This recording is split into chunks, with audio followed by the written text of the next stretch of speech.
성도 여러분, 안녕하십니까? 오늘 이 행복한 안식일, 우리가 원래 교회에서 같이 얼굴을 맞대며 하나님을 찬양하고 성도의 아름다운 교제를 나누고 하나님 앞에 예배를 드려야 되는데 시대가 시대인 만큼 그렇게 하지 못해서 얼마나 아쉬운지 모릅니다. 그러나 이렇게라도 우리가 하나님 말씀을 함께 오늘 이 거룩한 안식일에 나누게 된 것을 기쁘게 생각합니다.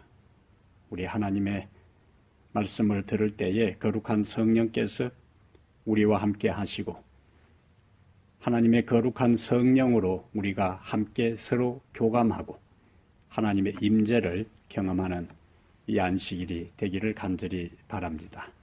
우리가 하나님 말씀을 함께 나누기 전에 먼저 잠깐 머리 숙여 기도하겠습니다. 하나님 우리 아버지, 행복한 안식일입니다. 우리가 함께 모여 주의 말씀을 나누어야 하지만은 시대적 상황의 엄중함으로 말미암아 함께 예배드리지 못하고 이렇게 온라인으로나마 주의 거룩한 날을 기억하여 성령의 영으로 교감하며 예배드릴 수 있게 된 것을 주님 앞에 감사를 드립니다. 오늘 하나님 말씀을 우리가 나눌 때에 거룩한 성령께서 우리와 함께 하시고 모든 말씀을 듣는 성도들 심령마다 하늘의 거룩한 생명으로 충만하게 하여 주시옵소서. 이 한 시간 주의 거룩한 성령으로 말씀을 전가하는 소자와 각 가정에서 말씀을 경청하는 모든 주의 귀한 자녀들에게 거룩한 영으로 충만하게 채워 주시옵기를 우리 주 예수님 이름으로 기도합니다. 아멘. 지금 우리는 한 번도 경험해 보지 않은 시대를 살아가고 있습니다. 눈에도 보이지 않는 바이러스의 창궐로 이 첨단 과학 시대에 전 세계가 공황 상태로 빠져들고 있어요. 사람들은 현재의 불확실한 상황이 앞으로 어떻게 전개될지 몰라 점점 더 공포와 두려움을 느끼고 있는 것을 봅니다. 이런 경험을 하면서 평소에 우리가 누렸던 평범한 것, 일상의 일들이 얼마나 소중하고 가치 있는 것이었던가 하는 것을 다시 한번 깨닫게 됩니다. 최근에 역대하를 통독하면서 하나님께서 현재의 시대적 상황에 적합한 말씀을 저에게 주셨습니다. 오늘은 그 말씀을 여러분과 함께 나누면서 피차 은혜를 경험하기를 바랍니다. 우리가 아는 대로 열왕기와 역대기는 수많은 왕들의 이야기로 구성되어 있습니다. 그 중에서 오늘은 유다의 8대 왕, 8대 왕이 누군지 혹시 기억나세요? 예, 유대의 8대 왕인 요아스의 삶을 살펴보면서 하나님께서 이 시대에 우리들에게 주시는 교훈을 말씀드리려고 합니다. 다 같이 하나님의 말씀을 펴겠습니다. 역대하 24장 15절부터 25절까지 역대하 24장 15절부터 25절까지 여러분들이 가지고 있는 성경을 다 함께 펴시고 교회에서 우리가 함께 했던 것처럼 제가 말씀을 봉독할 때 여러분들도 똑같이 하나님의 말씀을 받는 마음으로 봉독하시면 좋겠습니다. 역대하 24장 15절 여호야다가 나이가 많고 늙어서 죽으니 죽을 때에 130세라. 무리가 다윗성 여러 왕의 묘실 중에 장사하였으니 이는 그가 이스라엘과 하나님과 그의 성전에 대하여 선을 행하였음이더라. 여호야다가 죽은 후에 유다 방백들이 와서 왕에게 절하매 왕이 그들의 말을 듣고 그의 조상들의 하나님 여호와의 전을 버리고 아세라 목상과 우상을 섬겼으므로 그 죄로 말미암아 진노가 유다와 예루살렘에 임하니라. 그러나 여호와께서 그들에게 선지자를 보내사 다시 여호와에게로 돌아오게 하려 하시매 선지자들이 그들에게 경고하였으나 듣지 아니하니라. 이에 하나님의 영이 제사장 여호야다의 아들 스가랴를 감동시키시매 그가 백성 앞에 높이 서서 그들에게 이르되 하나님이 이같이 말씀하시기를 너희가 어찌하여 여호와의 명령을 거역하여 스스로 형통하지 못하게 하느냐 하셨나니 너희가 여호와를 버렸으므로 여호와께서도 너희를 버리셨느니라 하나 무리가 함께 꾀하고 왕의 명령을 따라 그를 여호와의 전 뜰 안에서 돌로 쳐 죽였더라. 요아스 왕이 이와 같이 스가랴의 아버지 여호야다가 베푼 은혜를 기억하지 아니하고 그의 아들을 죽이니 그가 죽을 때에 이르되 여호와는 감찰하시고 신원하여 주옵소서 하니라. 1주년 말에 아람 군대가 요아스를 치려고 올라와서 유다와 예루살렘에 이르러 백성 중에서 모든 방백들을 다 죽이고 노략한 물건을 다메섹 왕에게로 보내니라. 아람 군대가 적은 무리로 왔으나 여호와께서 심히 큰 군대를 그들의 손에 넘기셨으니 이는 유다 사람들이 그들의 조상들의 하나님 여호와를 버렸습니다. 이와 같이 아람 사람들이 요아스를 징벌하였더라. 요아스가 크게 부상하며 적군이 그를 버리고 간 후에 그의 신하들이 제사장 여호야다의 아들들의 피로 말미암아 반역하여 그를 그의 침상에서 쳐 죽인지라. 다윗성에 장사하였으니 왕들의 묘실에는 장사하지 아니하였더라. 아멘. 저는 오늘 역대하 24장 15절부터 25절을 본문으로 해서 지금은 신앙의 홀로 서기를 준비할 때이다. 오늘 우리가 함께 나눌 말씀의 제목입니다. 유다 역사에서 유다의 제4대 왕이 누구냐면은 여호사밧입니다. 근데 이 여호사밧 왕이 북방 이스라엘의 가장 악한 왕, 어느 왕일까요? 머릿속에 생각이 나세요? 악한 왕 아합의 가문과 손을 잡아서 그 아들 여호람을 아합의 딸 아달랴와 결혼을 시킵니다. 아버지 여호사밧의 뒤를 이어 유다 왕이 된 여호람은 이 아합의 딸인 아내 아달랴의 영향을 받아서 이스라엘 열왕들의 악한 길을 가다가 창자가 빠져나오는 중한병에 들어 성경의 표현은 아끼는 자 없이 세상을 떠났다 이렇게 기록되어 있어요. 역대하 21장 1절부터 20절의 내용을 요약한 것입니다. 여호람이 죽고 난 다음에 그의 아들 아하시야가 여호람을 이어 유다 왕이 되었는데 아달랴, 이 아합의 딸인 아달랴는 다시 그의 아들 아하시야를 꾀어 악을 행하게 합니다. 역대하 22장 3절부터 5절에 나오는 말씀이. 후에 아하시야가 예후에게 살해당하자 아달랴는 왕권을 이을 가능성 있는 왕자들을 거의 다 죽입니다. 그리고 자신이 스스로 왕위에 올라 6년 동안 유다를 다스리게 돼요. 다윗 가문이 포악한 한 여인에 의해 완전히 초토화되어 버렸습니다. 하지만 이런 와중에서도 하나님은 다윗과 맺은 언약을 기억하십니다. 우리가 성경에 여러 가지 언약이 나오는데 그 중에 하나님께서 다윗과 맺은 언약을 우리가 다윗 언약이라 그래요. 그 다윗 언약은 사무엘하 7장에 나옵니다. 하나님께서 다윗과 어떤 언약을 맺었냐면은 사무엘하 7장 몇 절요? 16절 여기 보면은 하나님께서 이렇게 말씀합니다. 내 집과 내 나라가 내 앞에서 영원히 보존되고 내 왕위가 영원히 견고하리라 하셨다 하라.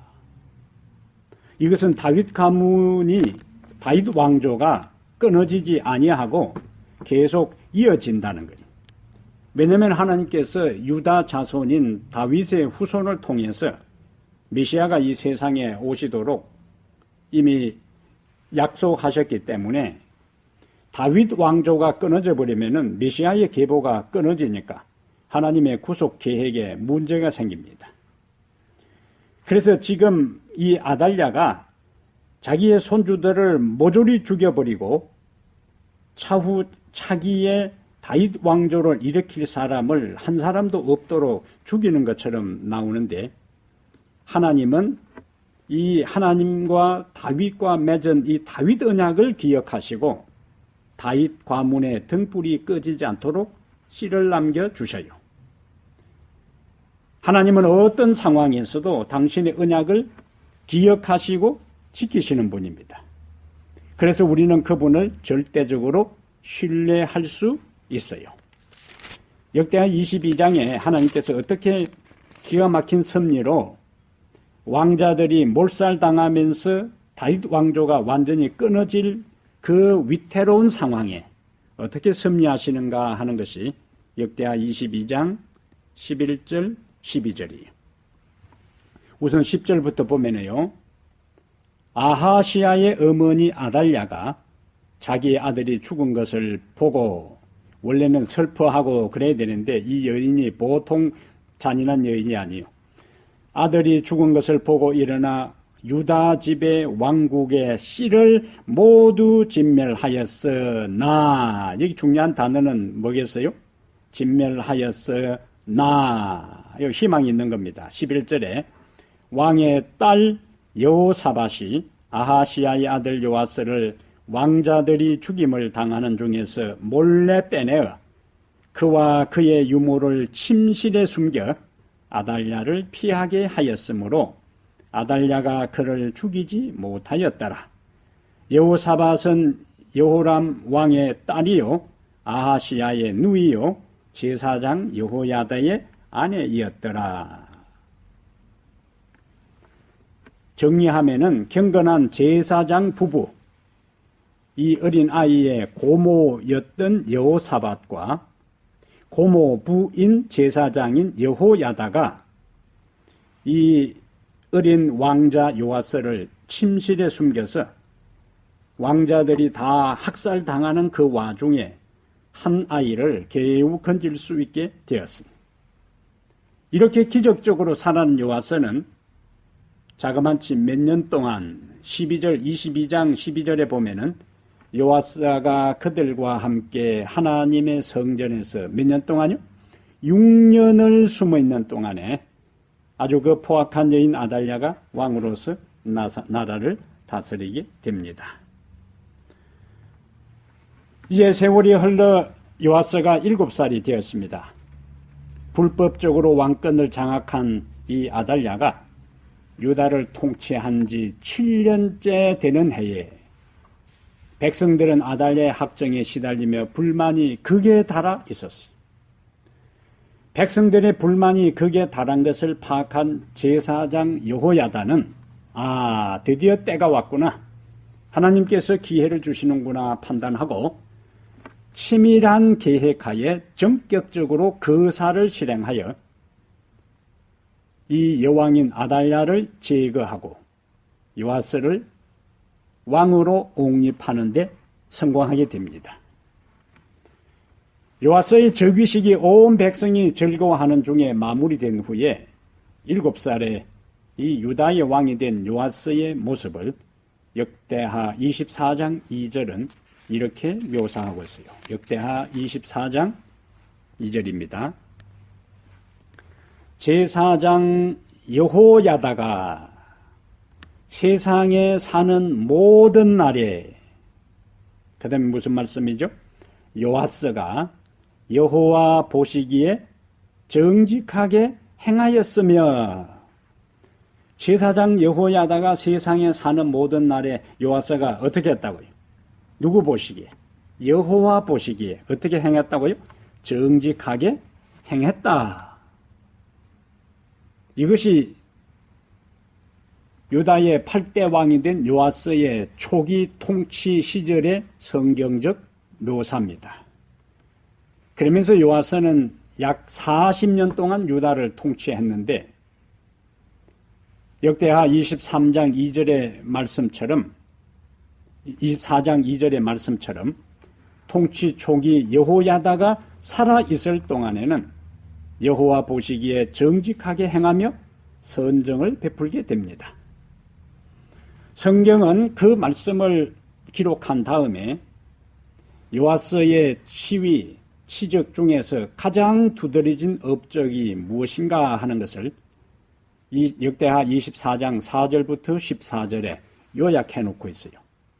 요아스의 가장 두드러진 업적은 그 말씀을 보면은 성전을 보수한 것입니다. 바알 숭배자였던 여호람 할아버지입니다. 아하, 그리고 자기 아버지 아하시야, 그리고 자기 어머니 아달랴가 통치하던 30여 년 동안 성전은 완전히 방치됩니다. 이때는 이미 솔로몬이 성전을 건축한 지 한 100년 정도 지난 데다가 반복적으로 우상 숭배하는 왕들의 등장으로 인해서 성전은 완전히 방치되고 있었어요. 거기다가 역대하 24장 7절에는 이는 그 악한 여인 아달랴의 아들들이 하나님의 전을 파괴하고 또 여호와의 전의 모든 성물들을 바알들을 위하여 사용하였다, 이렇게 기록하고 있어요. 그러니까 하나님의 성전, 하나님께 예배 드리는 것도 중단되고, 그리고 이 바알을 숭배하는 사람들에 의해서 하나님의 성전이 파괴되고 약탈당한 것을 기록하고 있어요. 그러한 파괴된 성전을 보면서 요아스는 전격적인 성전 보수를 결심하고 지시를 내려요. 그것이 역대하 24장 4절과 5절입니다. 자, 보겠습니다. 그 후에 요아스가 여호와의 전을 보수할 뜻을 두고 제사장들과 레위 사람들을 모으고 그들에게 이르되, 너희는 유다 여러 성읍에 가서 모든 이스라엘에게 해마다 너희의 하나님의 전을 수리할 돈을 거두되 그 일을 빨리 하라. 그렇게 마련한 자금을 사용해서 성전을 수리하고, 그리고 여호와의 전에서 중단되었던 하나님께 제물을 드리는 번제를 드리는 일을 다시 시작하게 합니다. 그것이 24장 14절의 말씀이에요. 역대하 24장 14절 다시 보겠습니다. 성전을 다 보수하고 수리하고 한 다음에 14절, 공사를 마친 후에 그 남은 돈을 왕과 여호와의 앞으로 가져왔으므로 그것으로 여호와의 전에 쓸 그릇을 만들었으니 곧 섬겨 제사 드리는 그릇이며 또 숟가락과 금은 그릇들이라. 그 다음에 이제 중요한 표현이 나옵니다. 24장 14절 마지막이요. 여호야다가 세상에 사는 모든 날에 여호와의 전에 항상 번제를 드렸더라. 중단되었던 하나님의 성소에서의 그 봉사가 재개된 겁니다. 파괴된 성전을 요아스는 수리하고 중단되었던 하나님께 제사하는 것을 다시 재개하는 중요한 일들을 했어요. 여기까지는 요아스의 통치에 있어서 하나님께 인정을 받고 그가 여호야다의 가르침과 교훈을 따라서 믿음의 길을 걸었던 아름다운 모습입니다. 그런데 오늘 우리가 읽은 본문 역대하 24장 15절부터 22절에는 전혀 우리가 예측하지도 못하고 상상하지도 않고 생각지도 못한 부정적인 반전이 일어납니다.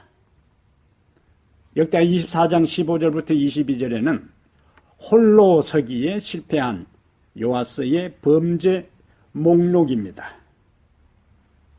첫 번째는 그는 각본 없는 드라마의 주인공이 되었지만은 성경의 저자는 두 번째 그의 삶의 모습을 묘사할 때에 홀로 서기에 실패한 요아스의 어두운 범죄 목록을 여과 없이 기록하고 있어요. 그것이 24장 15절부터 22절에 나오는 겁니다. 아달랴의 무서운 통치 속에서도 어린 요아스를 지켜내어 왕위에 올렸던 경건한 영적 리더 여호야다는 이 어린 요아스를 양육했을 때와 동일하게 그가 왕으로서 통치할 때에도 끊임없이 요아스의 왕 곁에서 그를 이끌어 주었습니다. 그의 영적 멘토가 된 거예요.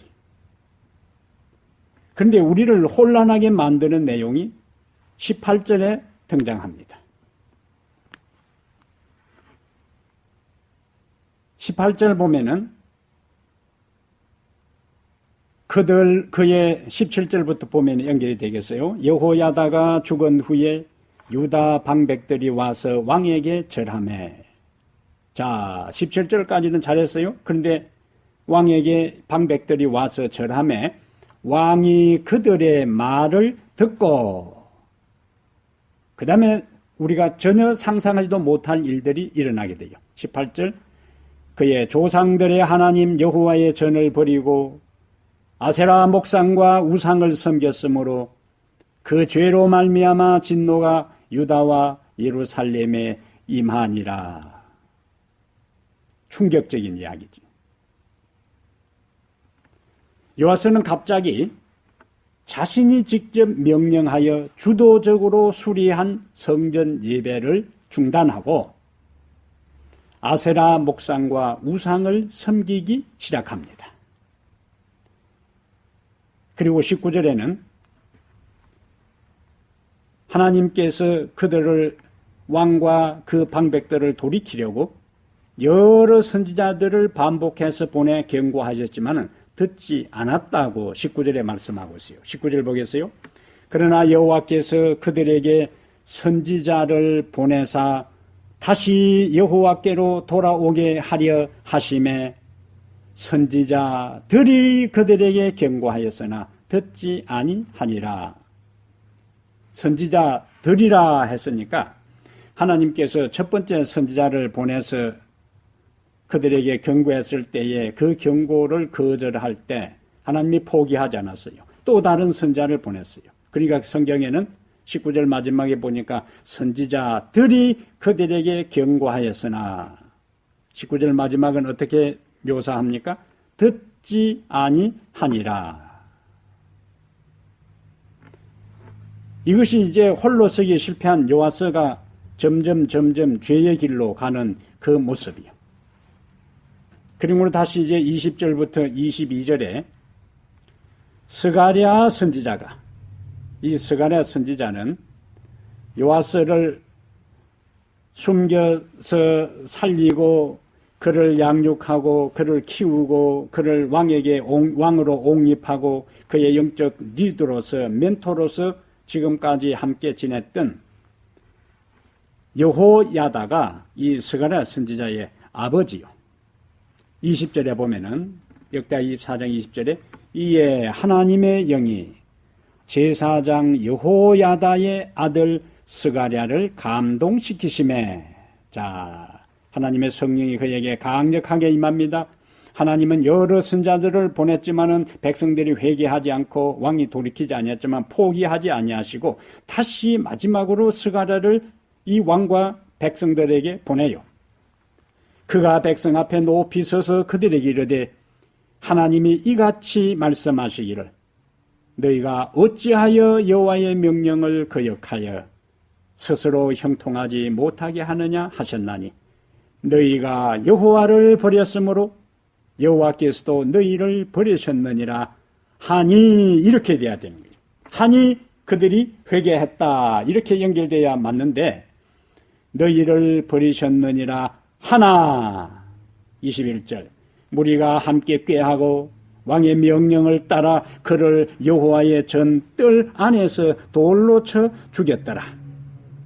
요아스 왕이 이와 같이 스가랴의 아버지 여호야다가 베푼 은혜를 기억하지 아니하고 그의 아들을 죽이니 그가 죽을 때에 이르되 여호와는 감찰하시고 신원하여 주옵소서 하니라. 요아스는 하나님을 버렸어. 요아스는 우상을 섬기는 것도 모자라서 생명의 은인이며 자신을 왕위에 올려 평생을 돌봐준 면토의 아들이며 그리고 선지자인 스가랴를 죽였어요. 그것도 성전 뜰 안에서 죽였어요. 그것도 백성들하고 함께 그를 처형했어요. 이때 우리가 쓸 수 있는 말이 배은망덕하다 하는 이야기입니다. 배은망덕해도 이럴 수가 있겠습니까? 근데 우리는 갑자기 이렇게 180도 변해버린 요아스 왕을 이해할 수 있는 실마리를 한 단초를 역대하 24장 2절과 14절과 오늘 본문인 역대하 24장 15절부터 17절을 비교하면서 발견할 수가 있어요. 24장 우리가 잠깐 봤지만 한 번 더 보겠습니다. 24장 2절에 제사장 여호야다가 세상에 사는 모든 날에 요아스가 여호와 보시기에 정직하게 행하였으며 24장 14절에는 14절 마지막에요. 여호야다가 세상에 사는 모든 날에 여호와의 전에 항상 번제를 드렸더라. 성경의 저자는 여호야다가 세상에 사는 날에 요아스가 잘했다 하는 것을 강조하는 거예요. 그럼 반대로 해석하면 어떻게 이해할 수 있을까요? 여호야다가 죽고 난 다음에는 무언가 변화가 있다 하는 것을 여기에서 암시하고 있습니다. 그래서 24장 17절에 앞에 24장 2절과 14절에는 여호야다가 사는 날에 잘했다 하는 구절과 반대되게 이제는 24장 17절에 여호야다가 죽은 후에 그렇게 나오는 거예요. 죽은 후에 유대 방백들이 와서 왕에게 절하며 왕이 그들의 말을 듣고 그의 조상들의 하나님 여호와의 전을 버리고 아세야 목상과 우상을 섬겼으므로 그 죄로 말미암아 진노가 유다와 예루살렘에 임하니라 이렇게 기록하고 있어요. 요아스는 여호야다 제사장이 세상에 사는 날 동안은 여호와 보시기에 정직하게 행했습니다. 요아스는 여호야다 제사장이 세상에 사는 날 동안은 여호와의 전에 번제를 잘 드렸어요. 그런데 요아스 왕의 영적 멘토였던 여호야다가 나이 많아 늙어서 130세에 죽었어요. 그래서 17절, 18절을 보면 여호야다가 죽은 이후에는 요아스 왕이 180도 그의 인생이 바뀌어진, 변질된 것을, 타락한 것을 우리가 발견하게 됩니다.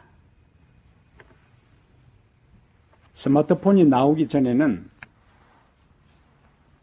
제가 교인 전화번호를 거의 다 목회할 때마다 교인들 전화번호를 다 외웠습니다. 근데 지금은 외우는 것이 하나도 없어요. 왜 그럴까요?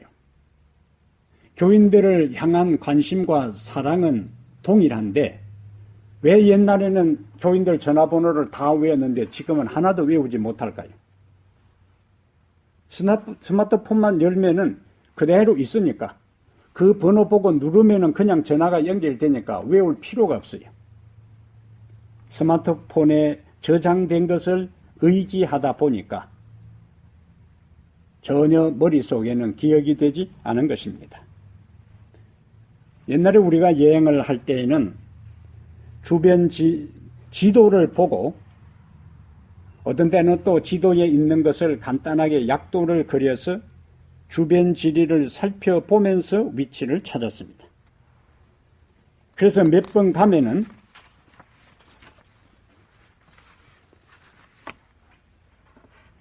그 머리에 그 모든 것이 기억이 되었어요. 지금은 아무 생각 없이 내비게이션의 안내를 따라 움직이다 보니 내비게이션이 없으면은 길치가 됩니다. 자신 외에 다른 것을 너무 의존한 결과이지요. 여호야다는 다윗성 열왕의 묘실에 장사될 정도로 백성들의 존경을 받은 경건한 인물이었습니다. 하나님께서는 여호야다를 130세까지 장수하게 하셔서 어린 요아스를 잘 인도하고 가르치도록 해주셨습니다.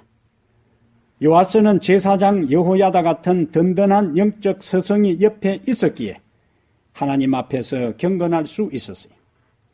하지만 영적 내비게이션 역할을 했던 여호야다가 죽자마자 왕은 급속하게 타락하고 만 것입니다. 요아스는 여호야다와 함께 있을 동안 홀로 서는 신앙을 정립하지 못했어요. 요아스는 여호야다만 의지하고 바라보았지 여호야다의 하나님을 의지하는 것을 경험하지 못했습니다.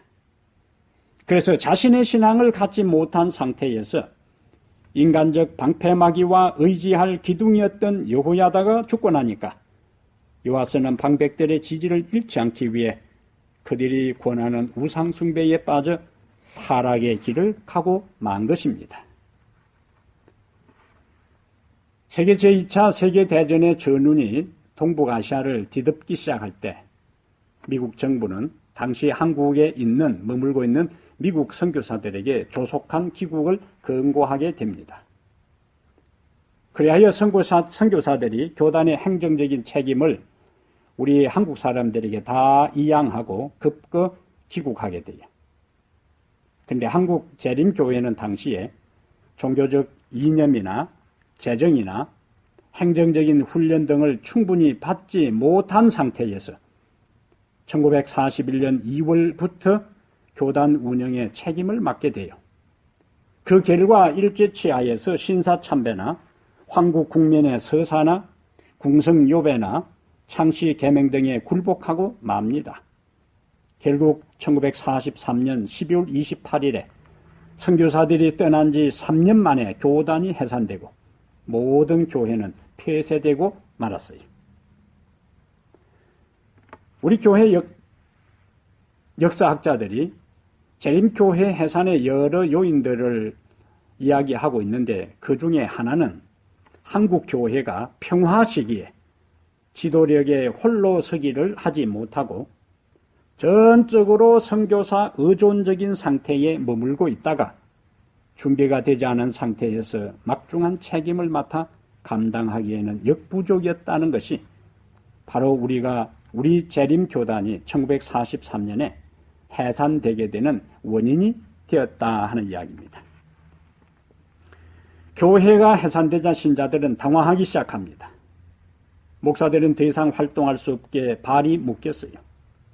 또한 교회당에서 함께 예배도 드릴 수 없게 되었습니다. 신앙의 홀로서기를 준비하지 못한 많은 지도자와 신자들이 이런 상황에서 신앙을 유지하지 못하고 진리를 떠납니다. 교회를 떠납니다. 세상으로 나가고 말아요. 오직 소수의 지도자와 신자들이 강압적인 교회 해산 명령에 도시와 산골짜기에서 일경의 눈을 피해 신앙 공동체의 명맥을 유지하게 됩니다. 이름하여 광야교회예요.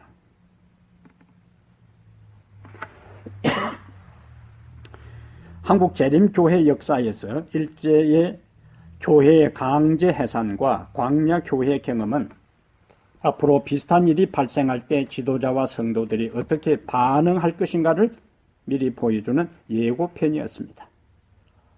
지금까지 한 번도 경험하지 못한 이런 유사한 일들이 앞으로 더 자주 전 세계적으로 반복하여 일어날 것입니다.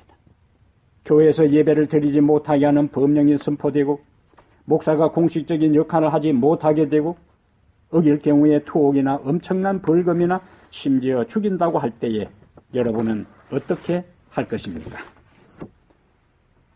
지금 이 엄중한 시대적 상황을 어떤 관점으로 바라보고 있습니까? 신앙이 이전과는 달라지고 있는가요? 아니면 아무런 변함없이 동일하게 생활하고 있습니까? 지금은 신앙에 홀로 서기를 연습하고 준비해야 할 때입니다. 풍년의 때는 기근이 올 때를 대비하여 영적 양식을 준비해야 할 때입니다. 미국 전역에 마트에 화장지가 다 동이 나고 세정지가 바닥이 나고 쌀들이 없고 기타 여러 생활 필수품이 지금 바닥이 났다고 하는데 사람들이 왜 이렇게 했을까요? 생존을 위해서 미리 준비한 것입니다. 더 큰 어려움이 오기 전에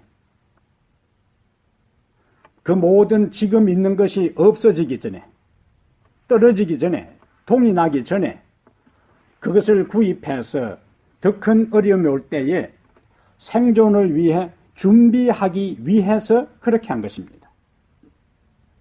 근데 우리의 관심은 시장에 가서 나의 이 땅의 현실적인 생존을 위해 필요한 것을 준비하는 데는 관심이 있지만은 영원한 우리의 생존을 위해서 준비하는 일에는 우리 모두가 얼마나 관심을 갖고 있습니까?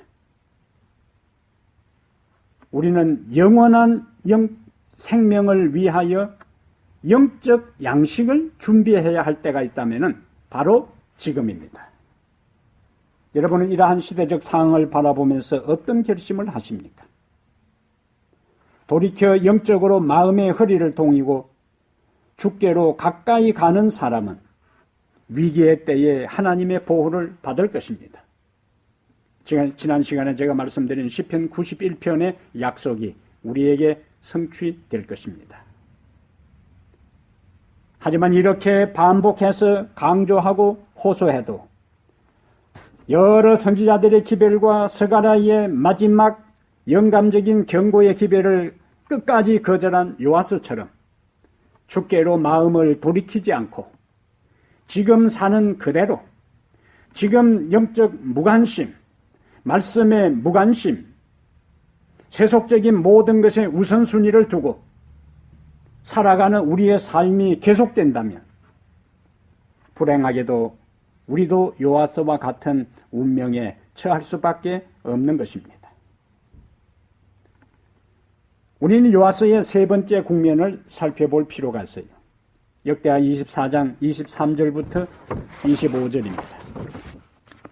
역대하 24장 23절부터 25절에 은혜를 저버리고 하나님을 떠난 요아스의 비극적 최후의 이야기가 그곳에 기록되어 있어요. 우리가 앞에서 본 것처럼 역대하 24장 22절에서 스가랴 선지자는 왕의 명령을 따라 무리가 함께 그를 여호와의 전뜰 안에서 돌로 무자비하게 그를 쳐 죽일 때에 그는 하나님께 이렇게 기도합니다.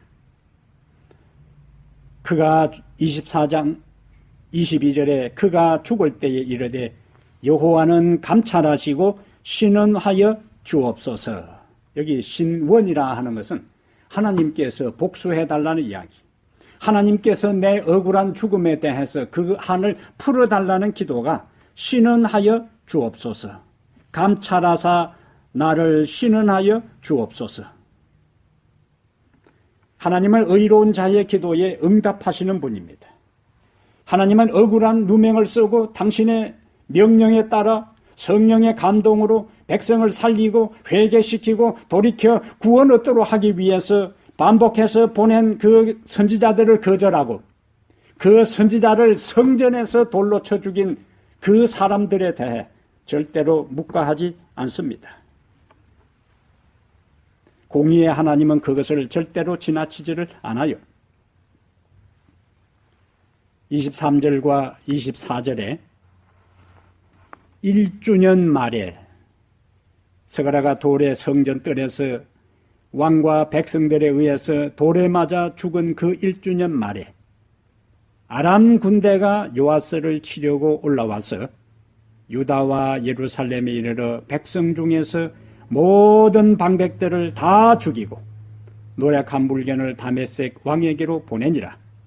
아람 군대가 24절에 적은 무리로 왔으나, 이 장면을 잘 보셔야 돼요. 아람 군대가 적은 무리로 왔으나 여호와께서 심히 큰 군대를 유다의 심히 큰 군대를 그들의 손에 넘기셨으니, 왜 그런가? 이는 유다 사람들이 그들의 조상들의 하나님 여호와를 버렸습니다. 이와 같이 아람 사람들이 요아스를 징벌하였더라. 1년 후에 아람의 군대가 요아스를 치기 위하여 유다와 예루살렘에 이르러 요아스를 우상 숭배의 길로 빠지게 하고 스가랴를 죽이는 일에 함께 꾀한 방백들을 다 죽였습니다. 하나님은 아람 군대의 손을 통해 그들을 응징하신 것입니다. 억울한 스가랴의 죽음에 갚아 주신 것입니다. 그리고 적은 무리의 아람 군대가 왔는데 오히려 큰 유다 군대가 패하게 간섭하셨어요. 왜 그런가? 이것은 유다 사람들이 24절에 그 이유를 설명합니다. 그 열조의 하나님 여호와를 버렸기 때문에 하나님이 유다를 아람의 손에 붙이신 것이라고 말씀하고 있습니다. 유다 사람들이 하나님 편에 있었다면 아람 군대가 큰 군대고 유다 군대가 적은 무리라 할지라도 하나님은 유다 군대 편에 서서 승리하게 하셨을 것입니다. 그런데 그들이 하나님을 떠나고 그들이 우상 숭배하고 그들에게 고등 기배를 전하고 그들에게 살 수 있고 회개하여 하나님께로 돌아오는 선지자의 기배를 거절했을 때는 적은 군대가 왔지만은 큰 군대가, 그들이 심히 큰 군대였지만은 패하고 말았습니다. 그리고 25절에는 다시 요아스의 이야기로 돌아갑니다. 요아스가 크게 부상함에, 경상이 아니요 중상입니다. 크게 부상함에 적군이 그를 버리고, 사람 취급도 하지 않은 거예요. 적군이 그를 버리고 간 후에 그의 신하들이 제사장 여호야다의 아들들의 피로 말미암아 반역하여 그를 그의 침상에서 쳐 죽인지라. 다윗성에 장사였으나 왕들의 묘세에는 장사하지 아니하였더라. 요아스가 전쟁에서 중상을 입어 회복되기 전에 부하들이 반역하여 그를 죽이고 말았습니다.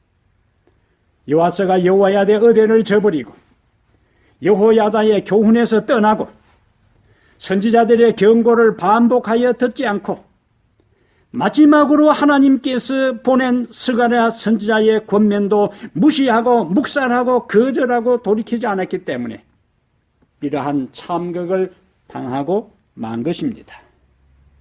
그토록 드라마틱하게 살아남아 왕이 되어 멋지게 시작한 요아스의 통치는 너무나 비참하게 막을 내렸습니다. 하나님과의 관계를 저버리고 겸손하던 초심을 잃어버렸기 때문입니다. 사랑하는 여러분, 우리는 하나님의 은혜를 평생 잊지 말아야 합니다. 오늘 내가 여기까지 살아오는 날 동안 하나님께서 고비고비마다 내 인생을 책임져 주시고 나의 생명을 지켜주시고 오늘 나로 하여금 여기까지 믿음 안에 살게 하신 그 은혜를 절대로 잊지 말아야 합니다. 그리고 하나님의 말씀 안에서 순종하지 않을 때에 하나님은 다양한 방법으로 내가 가는 길이 잘못되었음을, 내가 가는 길이 빗나간 길임을, 내가 지금 밝은 빛을 따라 사는 것이 아니라 어둠의 길을 간다 하는 것을 반복해서 나에게 말씀해 주실 때에 그 경고의 귀를 기울여 주시기를 바랍니다. 그 경고의 기별을 거절하지 마시기를 바랍니다. 그 경고의 기별에 마음을 닫고 길을 막지 말기를 바랍니다.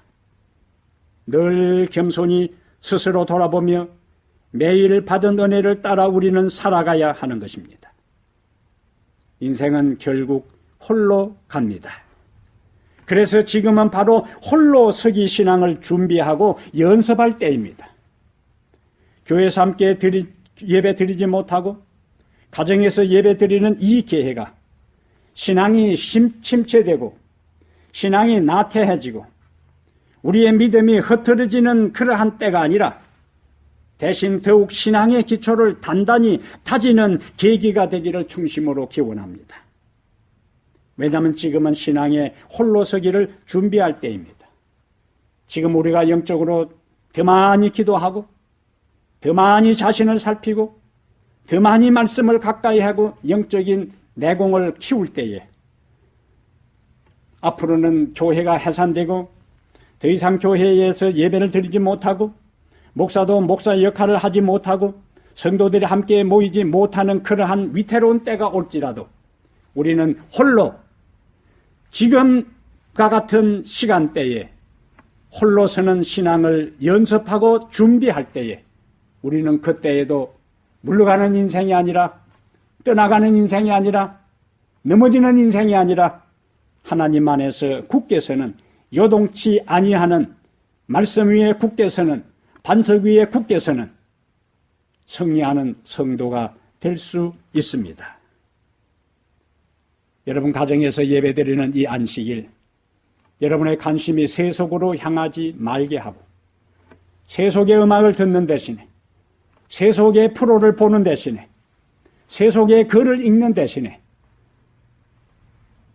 하나님을 찬양하는 음악을 듣고 교과 공부를 하고 시조를 읽고 성경을 읽고 예언의 신을 읽으면서 이 거룩한 안식일 여러분들이 교회와 예배 드리지 아니하는 일상의 삶에서 여러분이 참으로 믿음 안에 바른 선택을 하여 하나님 안에서 올곧은 사람이 되어 주께 인정받아 요아스와 같은 비극의 주인공이 아니라 끝까지 믿음 안에 승리하는 신앙의 홀로 서기를 날마다 준비하는 성도들 되기를 주의 이름으로 축복합니다. 아멘.